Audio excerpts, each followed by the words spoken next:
जय जोहार, नमस्कार। दैनिक छत्तीसगढ़ चैनल देख रहे हैं आप। मैं हूं आपके साथ अभिजीत कुमार और करते हैं आज की खबरों की शुरुआत सबसे पहली बड़ी खबर के साथ। इससे पहले छत्तीसगढ़ से अगर आप और देखना चाहते रोजाना छत्तीसगढ़ के समाचार तो नीचे लाल कलर का सब्सक्राइब बटन दिया है, जिसे दबाकर चैनल को आपको सब्सक्राइब करना है।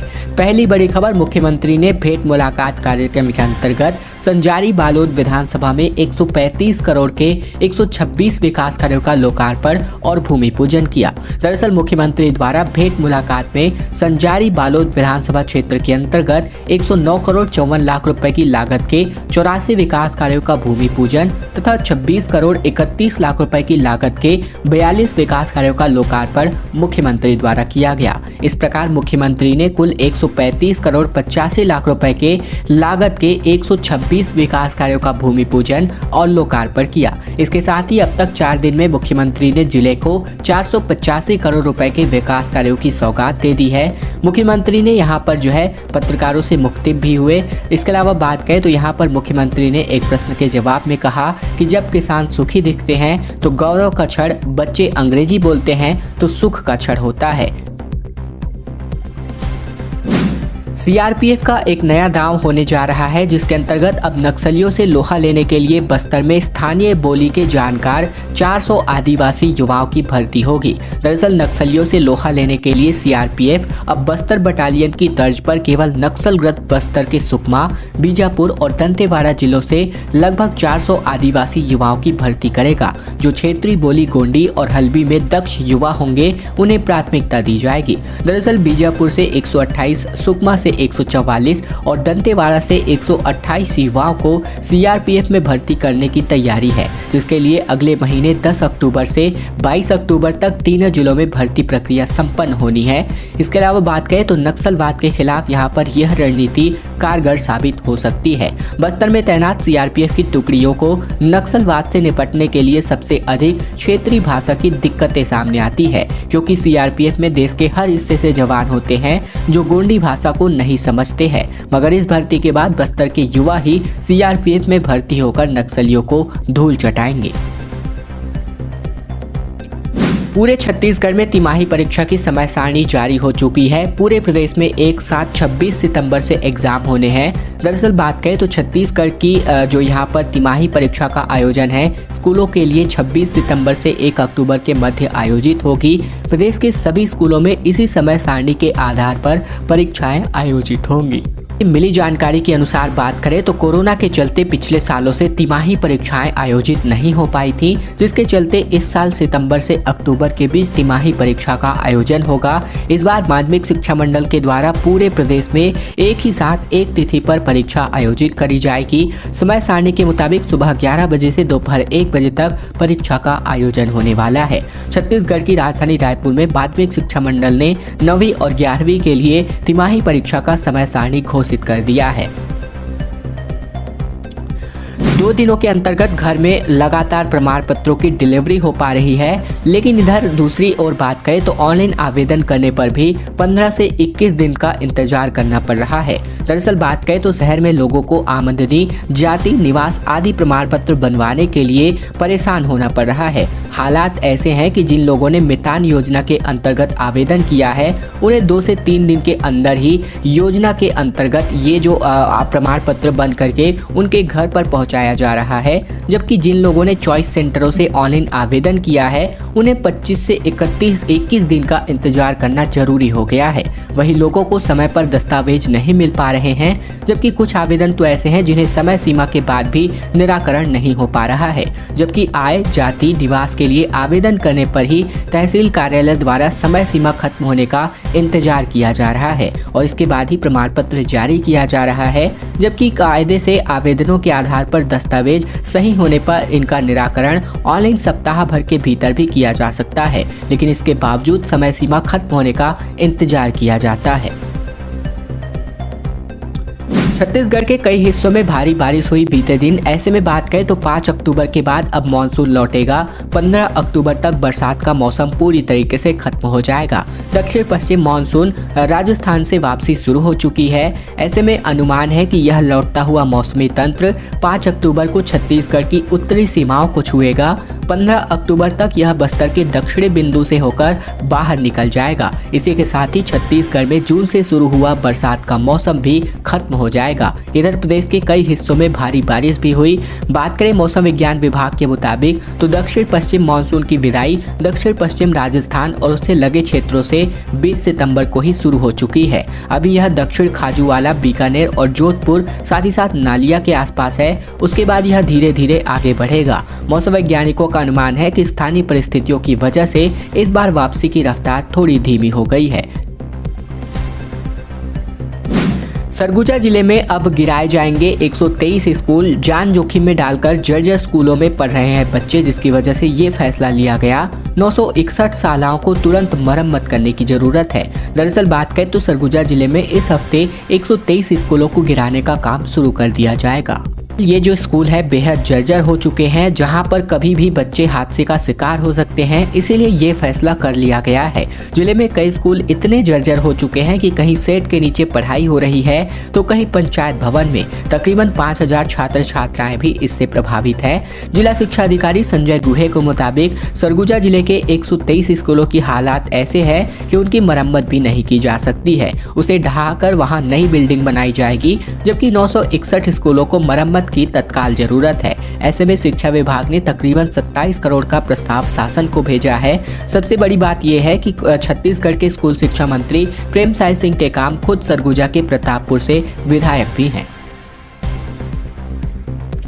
बेरोजगारी के खिलाफ आवाज उठाने पर हवालात मिली। दरअसल सीएम को काला झंडा दिखाने के लिए बीजेवाईएम कार्यकर्ता निकले थे।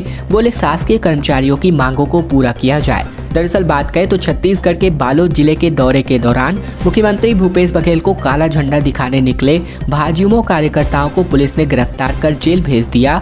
बाद में इन्हें रिहा भी कर दिया गया। ये सभी झलमला मुख्य मार्ग पर स्थित सीएम को काला झंडा दिखाने वाले थे।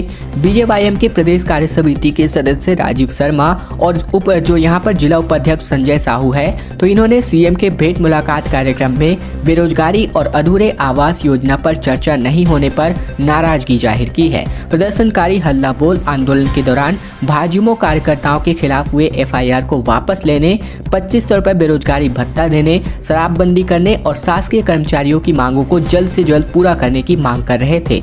इसके अलावा बात करें तो गिरफ्तार किए गए युवाओं में भाजयुमो कमलेश सोनी, जिला उपाध्यक्ष भाजयुमो संजय साहू, एकांत पवार समेत शरद ठाकुर, संदीप साहू समेत बड़े बड़े यहाँ पर जो भाजयुमो के नेतागण हैं वो भी मौजूद रहे।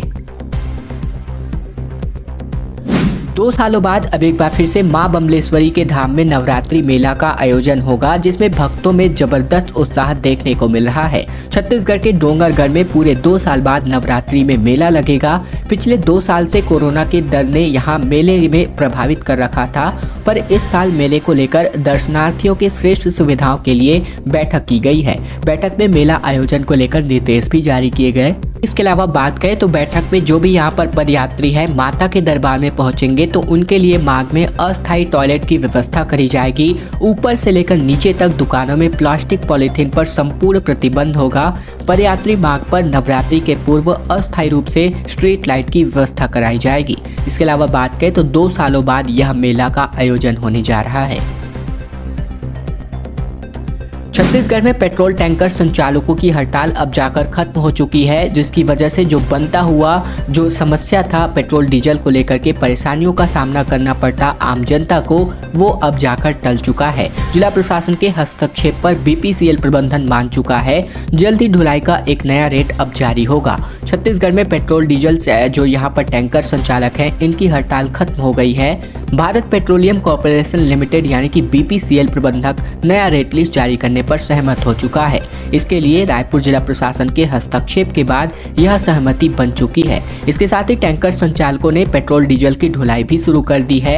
Chhattisgarh petroleum tanker owner association के अध्यक्ष विनोद उपाध्याय के मुताबिक बीपीसीएल प्रबंधन के साथ उनकी बातचीत बीते दिन से ही चल रही थी। बुधवार को रायपुर एसडीएम एनआर साहू, साथ ही साथ आरंग एसडीएम अतुल विश्वकर्मा और खाद्य विभाग के अधिकारियों के साथ बीपीसीएल के टेरिटरी मैनेजर और संचालकों की बैठक कराई गई, जिसमें लंबी चर्चा के बाद कंपनी प्रबंधन ने माना कि पेट्रोलियम ढुलाई के लिए अभी दिया जा रहा रेट अव्यवहारिक है।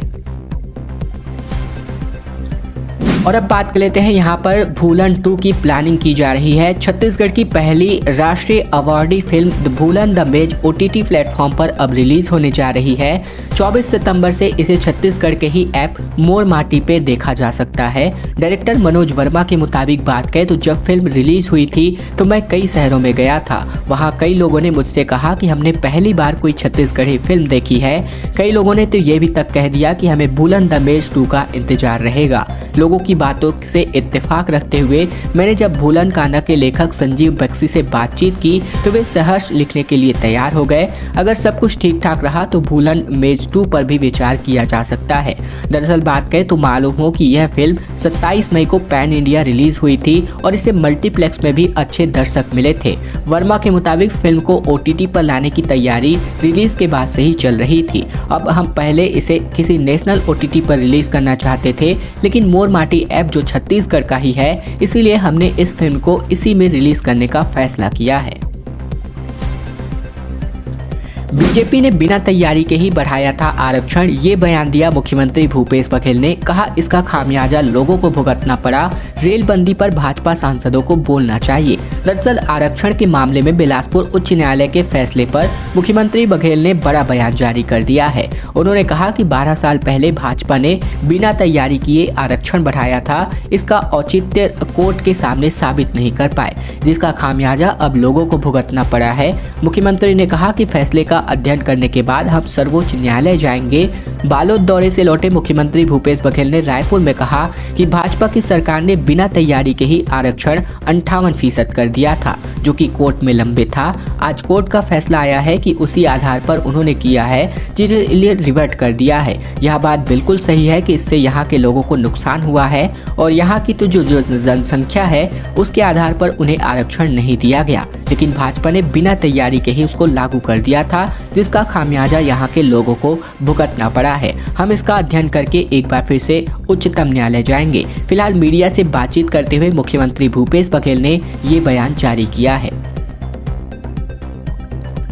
4 दिनों तक बस्तर में रहेंगी राज्यपाल अनुसुईया उइके। सैनिक कल्याण बोर्ड के कार्यक्रम में शिरकत करेंगी। 23 सितंबर को कोंडागांव भी जाने वाली हैं। दरअसल छत्तीसगढ़ की राज्यपाल अनुसुईया उइके 4 दिनों तक बस्तर में रहेंगी। यह बुधवार से विमान से जगदलपुर से जो है यहाँ पर पहुंची हैं।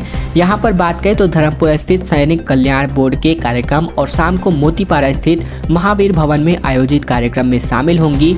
23 सितंबर को राज्यपाल कोंडागांव जाएंगी, यहाँ एक कार्यक्रम में शामिल होंगी और फिर 24 सितंबर को जगदलपुर से नियमित विमान सेवा से रायपुर के लिए रवाना होगी। खैर दोस्तों, आज की खबरों का सिलसिला बस यही तक का था। वीडियो पसंद आए तो वीडियो को लाइक कर लीजिएगा। चैनल पर नए हैं तो चैनल को सब्सक्राइब कर लीजिएगा, ताकि प्रतिदिन की महत्वपूर्ण खबरें, छत्तीसगढ़ के समाचार बिना किसी रुकावट रोजाना हम आप तक पहुंचा सके। तो चैनल को जरूर सब्सक्राइब कीजिएगा।